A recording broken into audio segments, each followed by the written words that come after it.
লাইফে দেখবেন অনেক সময় আমাদের মনে এই কোশ্চেনটা জাগে, আমার কোনো ভ্যালু নেই লাইফে, কারো কাছে ভ্যালু নেই।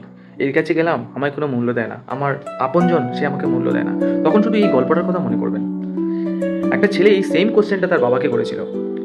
তখন তোর বাবা তাকে দুটো পাথর দিয়ে বললো, যা এই পাথরগুলো তুই বাজারে নিয়ে যা, দেখ কেউ কেনে কিনা। যদি কেউ কিনতে যায় তাকে শুধু বলবি, মুখে কিছু বলবি না, শুধু এই আঙুলটা দেখাবি, তারপর তুই এসে বলবি লোকটা তোকে কি বললো।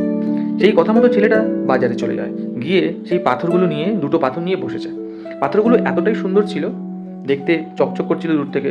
তখন একজন লোকের চোখ পড়লো। তখন সে সামনে এসে বললো, পাথরগুলো তুমি কি বেচবে, আমি কিনবো। তখন সে বললো, দাম কত? তখন সে দাম যেই জিজ্ঞেস করলো, ছেলেটা বললো, হাতে, মানে ওনাকে বুঝে নিতে দাও দামটা কি। সে বললো, 200 টাকা। তুমি বিক্রি করবে? বলছে না, বলে চলে গেল। বাবা কাছে বলল, বাবা এটা দুটো দাম 200 টাকা, খুবই কম। বলছে ঠিক আছে, এখন তুই সেই পাথরগুলো নিয়ে চলে যা মিউজিয়ামে, ওখানে সামনে গিয়ে বস, দেখ কি হয়।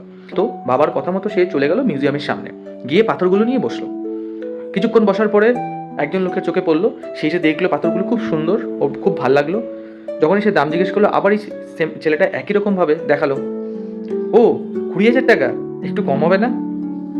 তখন বললো, মানে সে সেখান থেকেও, তখন সে সেখান থেকে উঠে চলে আসলো। বাবা কাছে বললো, বাবা 20,000 টাকা দাম পেয়েছি দুটো পাথরের, দেখেছো পাথরগুলো খুব দামি মনে হচ্ছে। বলছে একটু আগে তো তুই বললি তোর এটা দাম নেই, 200 টাকা দিয়েছে। বলছে হ্যাঁ বাবা, এখন 20,000 টাকা দিতে বলেছে, মানে 20,000 টাকা দেবে বলেছে। তো বললো ঠিক আছে, তুই একটা কাজ কর, এখন তুই চলে যা একটা সোনার দোকানের সামনে গিয়ে বস, যেখানে সোনা রূপা পাথর কষ্টি পাথর এগুলো অনেক কিছু বিক্রি হয়, তার পাশে গিয়ে বসে থাক। তো কথা মতো ছেলেটা ওখানে গিয়ে বসে থাকলো। থাকার পরে কিছুক্ষণ পরে কোনো লোকজন দেখছে, দেখে দেখে চলে যাচ্ছে। তখন দোকানের মালিকের চোখ পড়লো যে পাথরগুলো নিয়ে বসে আছে একটা ছেলে। সামনে যখন গেল, তখন সেই দোকানদার দেখে অবাক, বলছে এই পাথরগুলো তো আমি সারা জীবন ধরে খুঁজে বেড়াচ্ছি, আমি কোথাও পাইনি, কত জায়গায় খুঁজেছি, এরকম পাথরই আমি চাইছিলাম। আর এই পাথরগুলো আমার লাগবে, কত দাম বাবা, এটা দামটা বলো, আমি এখনই নেবো তোমার থেকে। মানে মুখে কিছু বললো না, শুধু দেখালো। তখন 2 লাখ টাকা, আমি এক্ষুনি নিয়ে আসছি, এক্ষুনি কিনবো। তখন সে ওখান থেকে পাথরগুলো নিয়ে আবার চলে আসলো। বাবা বলছে, বাবা 2 লাখ টাকা দেবে বলেছে, দেখেছো পাথরগুলোর দাম 2 লাখ টাকা। মানে কেউ একদিন 200 টাকা দিল, কেউ 20,000, এখন 2 লাখ টাকা। বাপরে বাবা, তো অনেক দামি পাথর দিয়েছে বাবা। হ্যাঁ, কিন্তু ছেলেটা যখন প্রথমেই পাথরগুলো দেখেছিল, সেই ফিডব্যাক ছিল, বাবা এগুলো বিক্রি হবে? এগুলো একদমই হবে না, তুমি বেকার আমাকে দিয়েছো, এগুলো দিয়ে আমি কি করবো। আমি এই কথাটার মানে এটাই বুঝাতে চাইলাম, আমরা যখনই ভাবি আমাদের কোনো দাম নেই, আমায় কেউ দাম দিচ্ছে না, এক্স্যাক্টলি সেই পাথরের মতো, আপনি ঠিক জায়গায় ঠিক লোকের কাছে ঠিক পরিস্থিতিতে দামটা আপনি জানতে চাননি, ওর জন্য আপনার দামটা 200 টাকা হয়ে গেল।